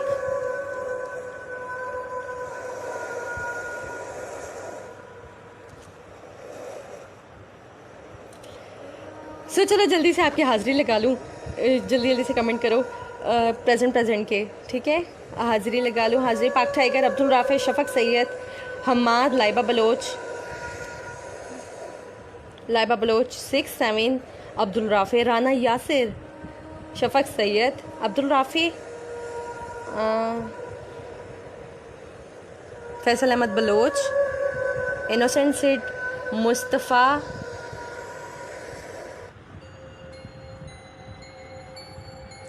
Sheikh Abdullah Mubeen, Talha, Syed Taha Ali Shah, Urooj Abdul Qadir, Faisal Ahmed Baloch. Okay everyone who is listening me, thank you so much for your time. आप मुझे टाइम देते हैं, वक्त देते हैं। एक बात बताऊं, वक्त ना बड़ी कीमती चीज़ होती है। हम ना ख़रीद के हर चीज़ हर शख्स को दे सकते हैं। वो चीज़ जो हम पैसे की ओज़ ले सकें ना, वो देना आसान होता है। शेख ज़ियाद बिन अशरफ प्रेजेंट, अलीशबा खान प्रेजेंट। सो मैं ये कह रही थी कि जो वक्त होती है ना बड़ी कीमती चीज़ होती है, गुजर जाती है ना, वापस नहीं आती। आप पैसे से किसी को कुछ भी दे दोगे, दुनिया की मटीरियलिस्टिक हर चीज़ ला के उसकी झोली में डाल दोगे, लेकिन जो वक्त होता है ना, इसका कोई मोल नहीं है। आप मुझे वक्त देते हो, मैं बहुत खुशकिस्मत हूँ कि ये जो चंद एक लोग भी मुझे सुन रहे हैं ना, ये मुझे अपना वक्त दे रहे हैं। आप लोगों के वक्त की मैं निहायत मशकूर हूँ, आपकी पसंदीदगी की, आपकी चाहत की मैं मशकूर हूँ। सो मरमेड का टॉपिक जिसके बारे में हम बात कर रहे थे, इसकी मैंने आपको रिसर्चेस भी बताई, इस्लामिक एस्पेक्ट भी बताई, बाकायदा मेंशन करके रेफरेंसेस के साथ। सो हो सकता है ये भी मखलूक कोई हो जिसे खुदा ने कहा हो, खुदा की तरफ से गज़ब नाजिल हुआ हो। कई कौमें हैं जिन पे अज़ाब नाजिल हुआ है। अब्दुल राफी कहते हैं वादी नीलम ज़रूर जाना है अब। हाँ जी जाइए और वो जले हुए सफ़ेद महल में जाके पिक्चर्स लीजिए, पोस्ट करें हैशटैग वादी नीलम सफ़ेद महल जल परी, hashtag horror night with Fiza. Don't forget to mention horror night with Fiza. So ये मेरी वाटर क्रिएचर मरमेड के बारे में हक़ाइक़ थे जो मैंने आप तक पहुँचाए। So my second topic is Loch Ness monster.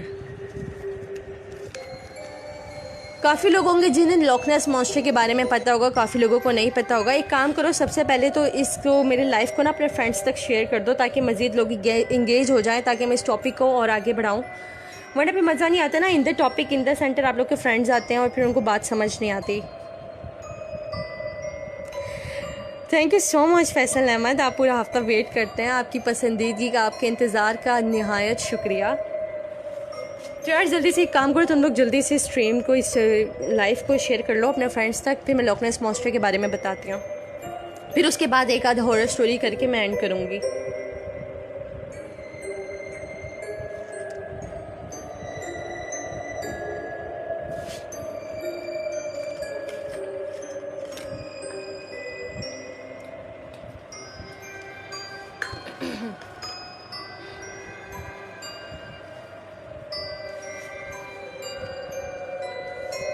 Scotland में एक स्कॉटिश आइलैंड है जहाँ पे एक लेक है, एक झील है, मीठे पानी का तालाब है जिसका नाम है लॉक नेस। 1934 में लॉक नेस लेक के ऊपर एक कपल आया था और ये कपल अपनी पिक्चर्स खींच रहे थे क्योंकि वो वहाँ पे घूमने आए थे, सैर के मकसद से आए थे।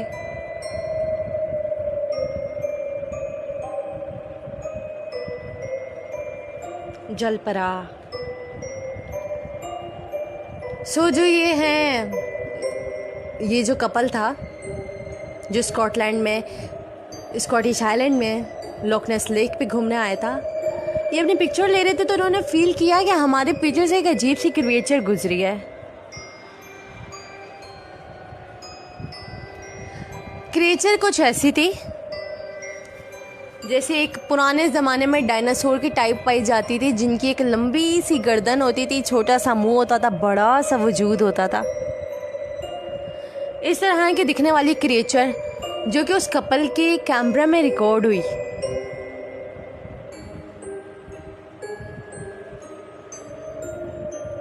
और वो कपल काफ़ी हैरान, क्योंकि ऐसी क्रिएचर तो ज़मीन पे पाई नहीं जाती, और वो पिक्चर वायरल हुई काफ़ी।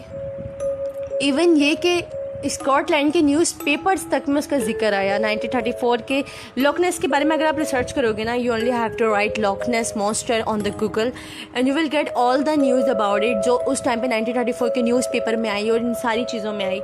अलबत्ता उस पिक्चर के बाद से एक मशहूर हो गया कि इस लॉक नेस लेक के अंदर कोई क्रिएचर रहती है जो लॉक नेस मॉन्स्टर के नाम से मशहूर हो गई। यहाँ पे हैरान लोग यूँ थे क्योंकि ये इतना ठंडा इलाका है जिसकी कोई हद नहीं। इतना ठंडा इलाका है कि इस पानी में मछलियाँ तक नहीं रहती। तो ये लॉक नेस मॉन्स्टर इस लॉक नेस लेक के अंदर, जिसकी गहराई 1000 फीट है, उसमें कैसे रह रहा होगा। अलबत्ता वो एक मॉन्स्टर के नाम से मशहूर हो गया। फिर आहिस्ता आहिस्ता वक्त गुजरता गया और एक अमेरिकन आर्मी का ब्रिगेडियर जिसका नाम सर्जन था, सर्जन उस लेक पे घूमने के लिए गया और उसने एक फ़ोटोग्राफ ली और उस फोटोग्राफ के अंदर बाकायदा एक मॉन्स्टर रिकॉर्ड हुआ। और उसकी मैंने पिक्चर जब ये शो से पहले पोस्ट की थी तो उसमें वो पिक्चर भी मैंने शेयर की है, जिसमें लॉक नेस लेक के अंदर से क्रिएचर ने मुंह निकाला हुआ है, जिसका मुंह कुछ पतला सा ड्रैगन नुमा है और उसका वजूद काफ़ी बड़ा है। ये पिक्चर सर्जन फोटोग्राफ के नाम से मशहूर हो गई। इसके बाद हश ग्रे, जॉर्ज स्पेयर, नेसी और काफ़ी फेमस लोगों ने इस तरह की पिक्चर्स वहाँ पे डाली और उन्हें बताया कि इस तरह की क्रिएचर हमने लॉक नेस लेक पे देखी है। अलबत्ता ये पिक्चर फेमस होने के बाद ये सर्जन के काफ़ी इंटरव्यूज़ आने लगे और बताने लगे कि मैं इस तरह से यहाँ घूमने गया तो मैंने देखा है कि एक चीज़ थी जो पेड़ों में से निकली और वो इस तरह से एक लेक में चली, इस लेक के अंदर चली गई और मैंने उससे बाकायदा एक पिक्चर ली है जिसको उसने परमिशन दी और इवन वो न्यूज़पेपर्स में पिक्चर आई। लोग काफ़ी ज़्यादा रूमराइज हो गए कि लॉक नेस लेक में लॉक नेस मॉन्स्टर रहता है। हर साल अप्रैल अगस्त के सीज़न में अभी तक कई लोग लॉक नेस लेक पे जाते हैं और वहाँ पे पिक्चर्स लेते हैं और इस चक्कर में इंतज़ार कर रहे होते हैं कि अगर लॉक नेस मॉन्स्टर नज़र आ गया तो हम उसे अपने कैमरे में रिकॉर्ड कर सकें। और कई लोग करते भी हैं, जिनके मैंने नाम लिए ना, हज ग्रे, जॉर्ज स्पाइसर, नेसी, सर्जन, ये सब इन लोगों ने उसको कैप्चर भी किया हुआ है। अब जब ये चीज़ें बातें रूमराइज हो गई, इतनी फैल गई, तो आगे हुआ कुछ यूँ कि BBC की रिसर्च टीम ने करोड़ों रुपया लगाया।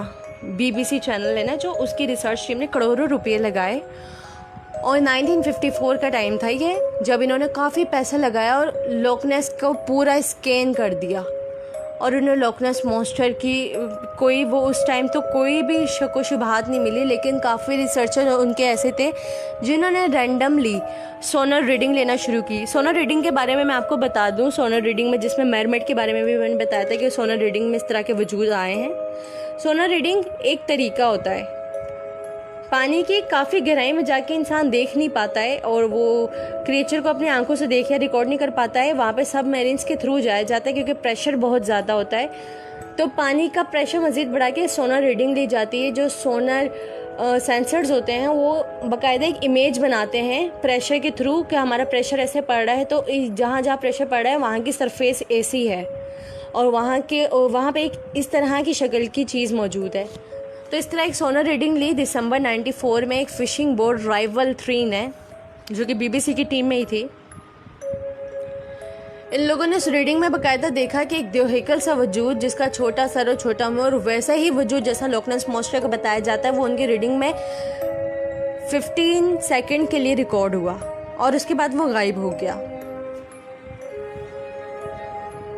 तो काफ़ी हाइप क्रिएट हो गया कि वाकई कोई मॉन्स्टर है जो समुंदर में रहता है और समुद्रों में, झीलों में रहता है, लेकिन इसके बारे में दुनिया को किसी को पता नहीं। Because I told you before 80% sea creature अभी तक अनडिस्कवर्ड है। सो लोक नेस मॉन्स्टर भी एक मिथ बन गया। 1872 में सुसैन एलिसन ने इसको कैप्चर किया पिक्चर में। 1968 में आर्ट फोर्डन ने इसको कैप्चर किया पिक्चर में। और फोल्कलोर के अंदर यानी कि लेजेंड्स में वाटर क्रिएचर और वाटर मॉन्स्टर्स का काफ़ी जिक्र है। चाइनीज़ हो, अर्बन हो, जितने भी फोल्कलोर्स हो, ग्रीक मैथोलॉजी हो,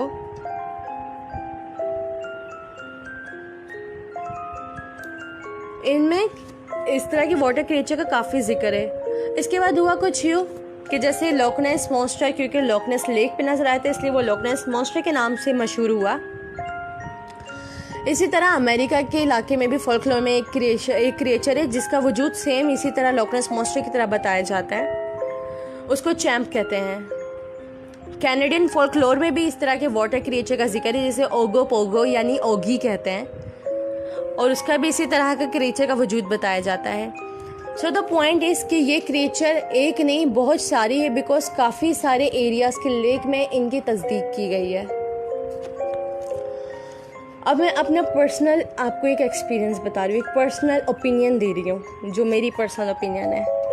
आई डोंट नो ये थोड़ी चाइल्डिश हो, बट मुझे लगता है कि मैं हर वो चीज़ आपके साथ शेयर करूँ जो मुझे पता है। सो मैंने एक बचपन में मेरी एक आंटी हुआ करती थी जो मुझे काफ़ी हकीम लुकमान की दास्तानें बताया करती थी। उन्होंने मुझे हद सिकंदरी के बारे में बताया था। आई होप सो जितने गाइज मुझे, जितने लोग मुझे सुन रहे हैं, मेरे जितने दोस्त मुझे सुन रहे हैं, शायद उन्हें भी सिकंदरी हद के बारे में कोई इल्म हो। लेकिन मैं जब छोटी हुआ करती थी तो मेरा इंटरेस्ट था हॉरर में, तो मैं मिस्टीरियस से हॉरर चीज़ों के बारे में पूछती रहती थी। तो मेरी आंटी थी जो मुझे एक हकीम लुकमान के बारे में बताती थी। हकीम लुकमान के बारे में सबको पता होगा, वो अल्लाह के एक नेक बंदे थे, काफ़ी मशहूर थे। तो हकीम लुकमान को उन्होंने एक मुझसे किस्सा शेयर किया था। उन्होंने कहा था कि बहुत सालों पहले एक बादशाह होता था, उसका एक बेटा था, वो एक जंगल से गुजर रहा था। वहाँ एक लड़की थी जो उसे पसंद आ गई थी। हस्ब रिवायत उस पसंदीदा लड़की से उसने शादी कर ली। शादी करने के बाद हुआ कुछ यूँ कि बादशाह का वो बेटा, वो शहजादा, दिन ब दिन बदतर हालत में जाता जा रहा था। कोई सकूत ताकत नहीं उसमें, बेहोश सा, अजीब सा रहने लगा, कमज़ोर सा रहने लगा। उस दौर में मशहूर और मारूफ थे हकीम लुकमान। तो बादशाह ने हकीम लुकमान से रिजू किया और कहा कि मेरे बेटे की इस तरह दिन ब दिन हालत बिगड़ती जा रही है। हकीम लुकमान क्योंकि मोजिज़ थे और कहते हैं कि उनके पास खुदा का खास इल्म था,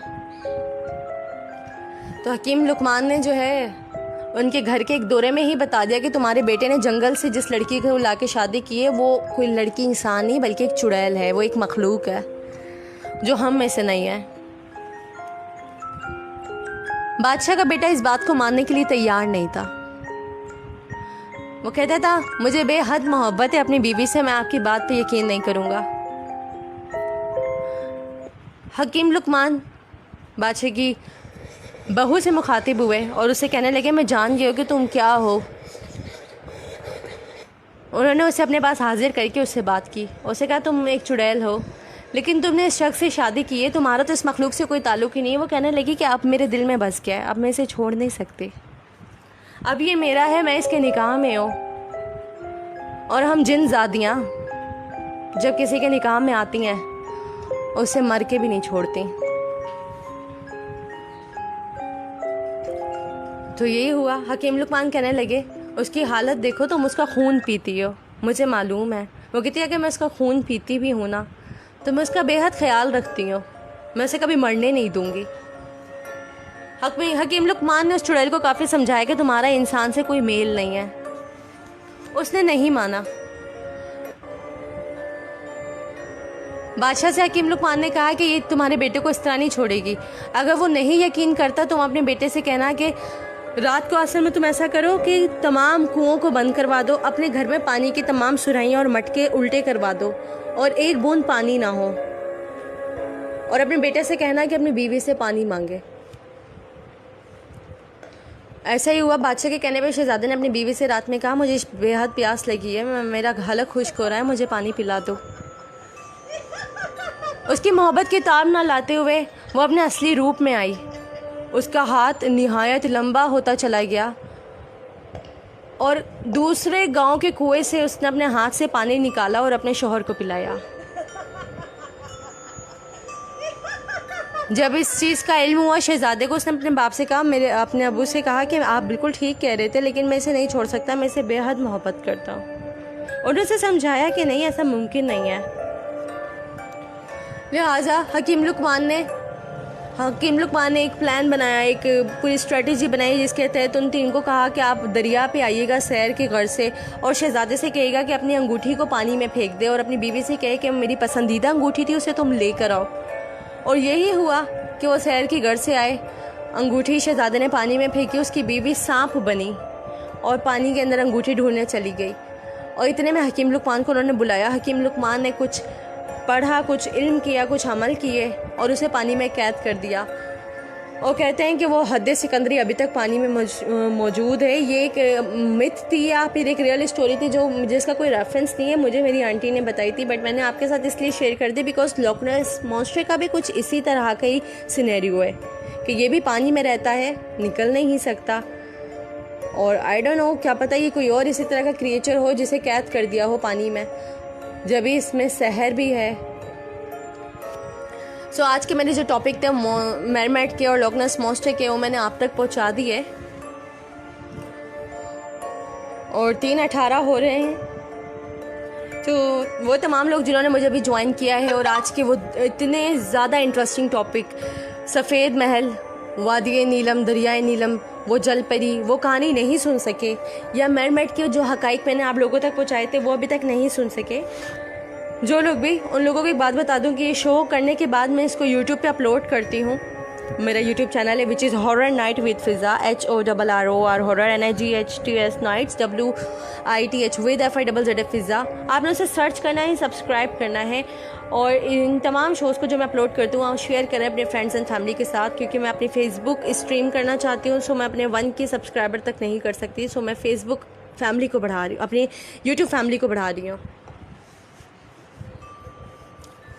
सो अगर आपसे भी आज के टॉपिक मिस हुए हो तो आप इसे यूट्यूब पे सुबह जाना और आराम से सुन लेना। और तमाम लोग जो मेरी इस थकी हुई रात के शहसवार, इस थकी हुई रात के मुसाफिर हैं, थक हार के सो गए, वो भी नेक्स्ट डे जाके यूट्यूब पे उसे सुन सकते हैं। सो एक लास्ट स्टोरी को शामिल करूँगी, उसके बाद आपसे इजाज़त लूँगी।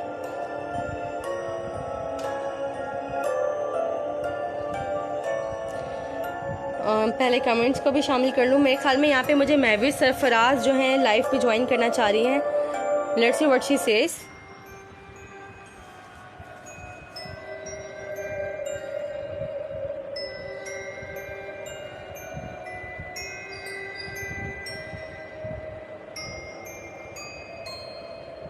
सो महविश मुझे ज्वाइन कर चुकी हैं बट बफरिंग आ रही है। हेलो अस्सलाम वालेकुम। हेलो अस्सलाम वालेकुम। आई थिंक महविश का इंस्टाग्राम अपडेटेड नहीं है। अरुषा शोज़ की टाइमिंग ये वीकेंड नाइट को मैं आप सबको बता दूं, horror night with Fiza is a horror show based on paranormal activities and real life event, जिसमें मैं फिज़ा कुछ हकाइक, वाक़यात, ड्रोनी कहानियाँ आप तक पहुँचाती हूँ। ये वीकेंड की रात को यानी कि हफ्ते की रात को 2 बजे लाइव ब्रॉडकास्ट होता है। इसके अलावा और किसी दिन नहीं होता। लाइव में वीकेंड की रात को करती हूँ। इसके अलावा शॉर्ट हॉरर स्टोरीज़ और लिटिल बिट हॉरर स्टफ हर दूसरे दिन मैं यूट्यूब पे अपलोड करती रहती हूँ। तो आप यूट्यूब चैनल को लाजमी सब्सक्राइब कर लीजिएगा, क्योंकि उस पर शो भी अपलोड होता है और उसके बाद हर हफ्ते में 2-3 दफ़ा मैं हॉरर स्टोरीज़ भी उस पर शॉर्ट हॉरर स्टोरीज़ डालती रहती हूँ। इसके अलावा लाइव जो मुझे सुनना चाहते हैं वो मुझे सिर्फ इंस्टाग्राम और फेसबुक पे वीकेंड नाइट को 2 बजे सुन सकते हैं। फैसल अहमद बलोच कहते हैं मैम मैं हैदराबाद से 12 बजे कराची के लिए रवाना हुआ। मैंने आज बहुत फास्ट ड्राइव करी, बस कुछ भी हो जाए 2 बजे से पहले अपने घर पहुंच जाऊं और अपने रूम में सुकून से आपका शो। Thank you so much Faisal Ahmed, seriously it mean a lot, thank you so much dude. So मैं लास्ट स्टोरी को शामिल करती हूँ, उसके बाद आपसे इजाज़त लूँगी।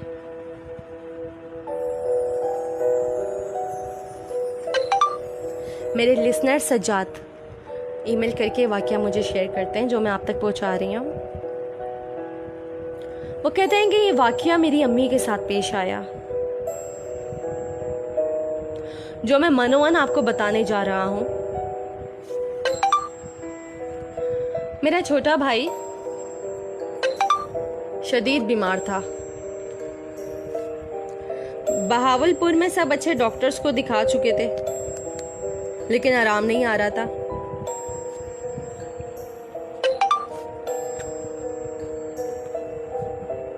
अब्बू ने एक कज़न है जो कि लाहौर में बहुत बड़े सर्जन है, उनसे भाई की बीमारी डिस्कस की तो उन्होंने भाई को फ़ौरन लाहौर लाने के लिए कह दिया।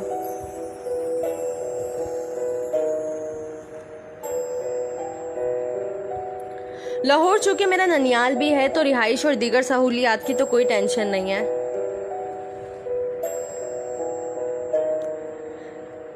भाई के मुख्तलिफ टेस्ट हुए, वो तकरीबन 15 दिन हॉस्पिटल रहा। उन्होंने 1 हफ्ते की दवाई दे के डिस्चार्ज कर दिया। अम्मी और अबू भाई को लेके नानी अम्मा के घर आ गए। यही गर्मियों के और हब्स के दिन थे। अमूमन लाहौर में कवर घर होते हैं, छत को सहन के तौर पे इस्तेमाल किया जाता है। अम्मी भाई को दवाई वगैरह दे के भाई के साथ ही लेट गई। अब्बू की चारपाई भी भाई के साथ थी। अम्मी को गर्मी लगी तो वो तकिया उठा के छत पे सोने के लिए चली गई। अभी आंख ही लगी थी कि अम्मी को अपने ऊपर दबाव सा महसूस हुआ।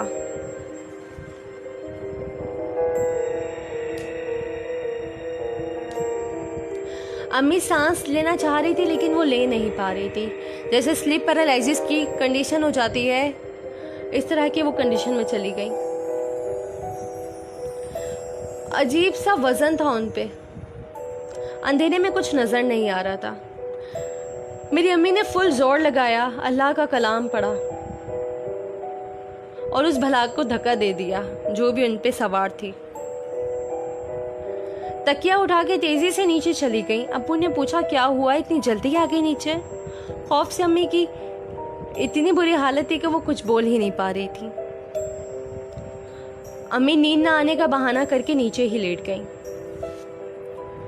अम्मी की फिर से आंख लग गई। सब सो रहे थे। रात के 2 बज रहे थे। गहरा सन्नाटा था। अम्मी को अपने दाएं हाथ की एक उंगली में नमी सी महसूस हुई। साथ ही उन्हें ऐसा महसूस हुआ जैसे किसी ने उनके हाथ में दांत गाड़ दिए हों और बाकायदा उन्हें चुभन महसूस हुई। जैसे ही अम्मी की आंख खुली तो देखती हैं एक बहुत ही अजीब सी मखलूक जिसका मुंह बिल्कुल सुराही की मानिंद था। यूँ कह लीजिए कि हाथी की सूंड के जैसा मुंह था और जिस्म उसका इंसान जैसा था और उसके जिस्म पे बेतहाशा बाल थे और अजीब सा उसने चोला पहना हुआ था हरे रंग का। वो मेरी अम्मी के हाथ में अपने दांत गाड़े उनका खून चूस रही थी। अम्मी का खौफ के मारे बुरा हाल था। चीखना चाहा तो आवाज हलक में फंस गई। बहुत मुश्किल से अम्मी ने उंगली खींच के बाहर निकाली। हाथ में उनके जख्म हो गया। इतने में मेरे अब्बू ने लाइट जला दी। सारे घर वाले जाग गए और वजह यह थी कि सबको शदीद प्यास लग रही थी, जैसे वो कई घंटों से सहरा में दौड़ रहे हों। सबके गले खुश्क थे, हत्ता की आवाज तक नहीं निकल रही थी। घर के सभी अफराद ने पानी ऐसे पिया जैसे दिनों के प्यासे हों। अम्मी ने खौफ के मारे किसी से कुछ नहीं कहा। अगले दिन अम्मी भाई के लिए मिल्क शेक बना के किचन से निकली तो भाई छोटी मुमानी से बातें कर रहा था। अम्मी ने ऐसे ही मामू के कमरे की तरफ देखा तो मामू और मामी तो चाय पी रहे थे। अम्मी के हाथ से गिलास छूटते छूटते बच गया। जब दोबारा भाई की तरफ देखा तो मामी नहीं थी। अम्मी ने भाई से पूछा तुम किससे बातें कर रहे थे? भाई कहने लगा मामी से। मामी तो अजीब तरीके से बात कर रही थी, बस हूँ हाँ का जवाब दे रही थी और आपको देख के मुस्कुराई जा रही थी। अचानक ही मामी उठी और वो सीढ़ियाँ चढ़ के छत पे चली गई। अम्मी, मामी ऐसे बिहेवियर क्यों कर रही हैं? अम्मी ने मेरे भाई को तो कुछ नहीं बताया, लेकिन हकीकत वो जानती थी कि जो उनके बेटे से मुखातिब थी वो उनकी मामी नहीं थी, क्योंकि मामी तो मामू के पास बैठ के चाय पी रही थी। अगले कई दिन तक अजीब वाकयात होते रहे। कभी किसी को सोते हुए मुंह पे थप्पड़ पड़ते थे, कभी कोई नाम लेके किसी को पीछे से पुकारता था, जब देखो तो कोई नहीं होता था। कभी लगता था छत से कोई नीचे देख रहा है, कभी लगता था शीशे में मामी कंघी कर रही हैं, जबकि वो तो मैके गई हुई होती थी और निशानी के तौर पे कंघी में काले रंग के बाल तक मिलते थे। कभी घर के सारे पंखे एक साथ चल पड़ते थे, कभी एक साथ बंद हो जाते थे। चंद दिन रह के अम्मी वापस आ गईं। नानों को जब बताया तो उन्होंने वो घर बहुत जल्द ही सेल कर दिया। आज भी हम ये वाकया याद करते हैं तो झुरझुरी सी आ जाती है। ये राज आज तक ना खुल सका कि वो कौन था, क्या मखलूक थी जो हमारी मामी की शक्ल में नजर आती थी। मेरे लिसनर सजाद ने ये वाकया मेरे साथ शेयर किया जो मैंने आप तक पहुंचाया। अगर आप चाहते हैं कि कोई वाकया जो आपके साथ पेश आया हो, आपने एक्सपीरियंस किया हो या किसी से सुना हो, अगर आप चाहते हैं कि आपके नाम के साथ मैं उसे अपने शो का हिस्सा बनाऊं, तो वो आप मुझे डीएम कर सकते हैं। डीएम करने का बड़ा इजी सा तरीका, आप इंस्टाग्राम से अगर मुझे सुन रहे हैं तो इंस्टा पे डीएम कर दें, फेसबुक से सुन रहे हैं तो फेसबुक पेज पे डीएम कर दें। स्टोरी पूरा वाकया जो आपके साथ पेश आया हो मुझे लिख के बताएं, वो मैं पूरा पढ़ूंगी और आप सबके मैसेजेस का रिस्पॉन्स मैं लास्ट में करती हूँ। सो वक्त हुआ है शो के एंड का, क्योंकि 3:30 बजने वाले हैं। तो अपनी होस्ट, अपनी दोस्त फिज़ा को इजाज़त दे दें। नेक्स्ट वीकेंड मज़ीद कहानियों के साथ, मज़ीद हक़ाइक़ के साथ, एक नए टॉपिक के साथ आपकी खिदमत में हाजिर होंगी। मज़ीद कहानियाँ, मज़ीद हक़ाइक़ के बारे में आपको बताऊंगी। सो टिल देन आपने अपना बड़ा ख्याल रखना है। यूट्यूब चैनल को लाजमी सब्सक्राइब करना है और अपने फ्रेंड्स के साथ, फैमिली के साथ लाजमी शेयर करना है, बिकॉज मैं यूट्यूब फैमिली को बढ़ा रही हूँ। यूट्यूब पे 1K सब्सक्राइबर होने के बाद मैंने यूट्यूब से स्ट्रीम करना है। सो मेरे दोस्तों, मेरे यूट्यूब चैनल को आपने लाजमी ग्रो करवाना है। इसके अलावा अगर आप गेमिंग के फ्री को, गेमिंग पसंद है और अगर आप चाहते हो कि आप मुझे मज़ीद जान सको सिर्फ हॉरर एस्पेक्ट्स के अलावा, तो आप मेरे gaming channel which is Fiza the gamer girl, उसे आप लाजमी सब्सक्राइब कर लीजिएगा। आपको उसके लिंक भी बायो में मिल जाएंगे। मेरे तमाम चैनल्स के लिंक बायो में, मेरी इंस्टाग्राम हॉरर नाइट वाला और गेमिंग वाला दोनों बायो में मौजूद है। हर चीज़ बायो में मौजूद है, आपको मिल जाएगी, बिकॉज़ मेरा गेमिंग चैनल भी है। सो आपने उसको भी सपोर्ट करना है। सो नेक्स्ट वीकेंड आपसे फिर मुलाकात होगी। अभी मुझे इजाज़त दीजिए और मेरी एक बात याद रखें, क्योंकि 3:30 बज रहे हैं और बहुत से डिमोनोलॉजिस्ट एक्सपर्ट, बहुत से प्रीस्ट, उनका ये बिलीव है कि 3 से लेकर 5 बजे तक का वक्त एक ऐसा वक्त होता है जो हमारा वक्त नहीं है, लेकिन ये दूसरी मखलूक़ात के जागने का वक्त है। और अगर हम इस वक्त जाग रहे हैं तो वो बड़ी हैरत से हमारी तरफ देख रही हैं।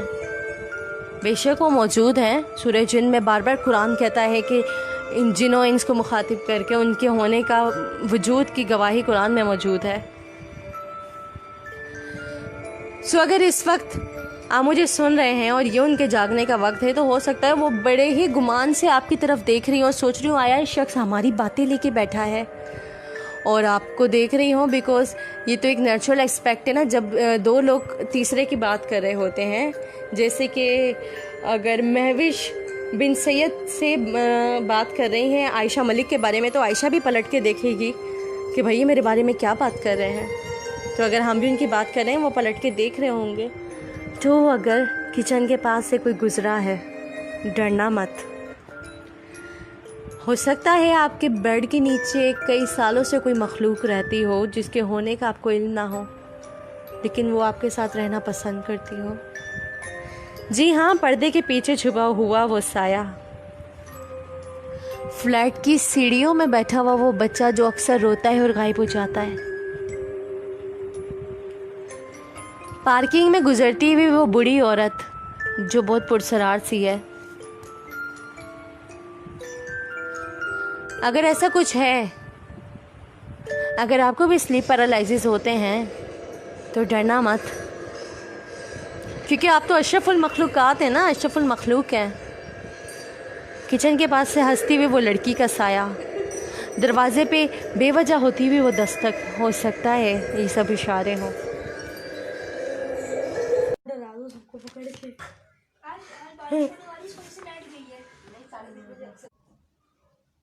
तो आप नहा लेते